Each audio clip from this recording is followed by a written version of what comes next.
క్రీస్తునందు ప్రియులైన సహోదరి సహోదరులకు ప్రభువైన యేసుక్రీస్తు వారి దివ్యనామమున శుభాలు. నూతన జీవిత అనుదిన దైవ ధ్యానము నీ మాటల ద్వారా.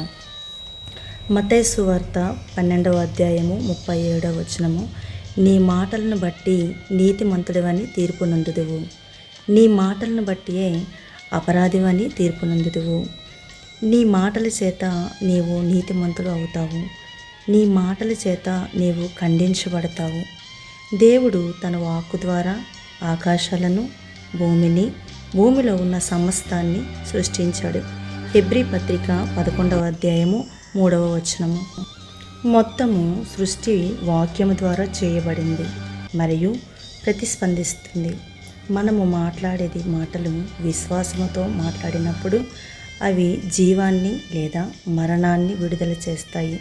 సామెతల గ్రంథము 18వ అధ్యాయము 21వ వచనములో జీవ మరణములు నాలుక వశము, దాని యందు ప్రీతిపడువాడు దాని ఫలము నొందును.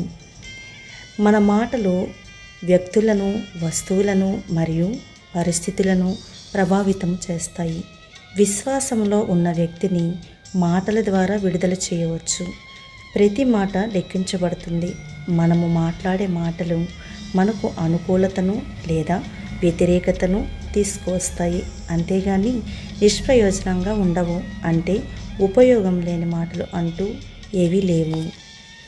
మన మాటలు అపవాదికి వ్యతిరేకంగా మనకు అత్యంత శక్తివంతమైన ఆయుధంగా ఉండవచ్చు, లేదా అవి అపవాదికి ఉచ్చుగా కూడా మారవచ్చు.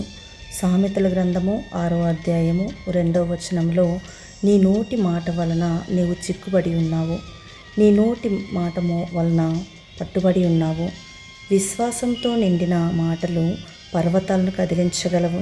మన ప్రభువైన యేసుక్రీస్తు వారిని ఆశ్చర్యపరిచిన విశ్వాసము మత్తయి సువార్త 8వ వచనము 10వ వచనము చూడవచ్చు. ఆ శతాధిపతి ప్రభువా, నీవు నా ఇంటిలోనికి వచ్చుటకు నేను పాత్రుడను కాను, నీవు మాట మాత్రం సెలవిమ్ము, అప్పుడు నా దాసుడు స్వస్థపరచబడును.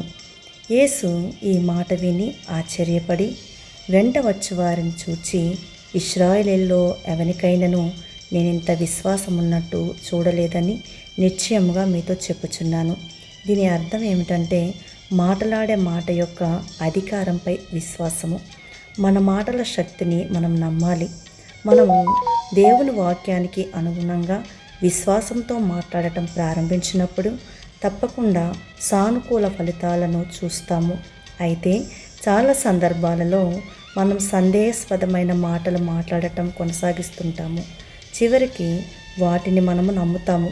వాటి ద్వారా మనకు ప్రతికూల విషయాలను కలుగుతాయి. మనము మాట్లాడే ప్రతి మాటలో మరణం లేదా జీవితం ఉంది.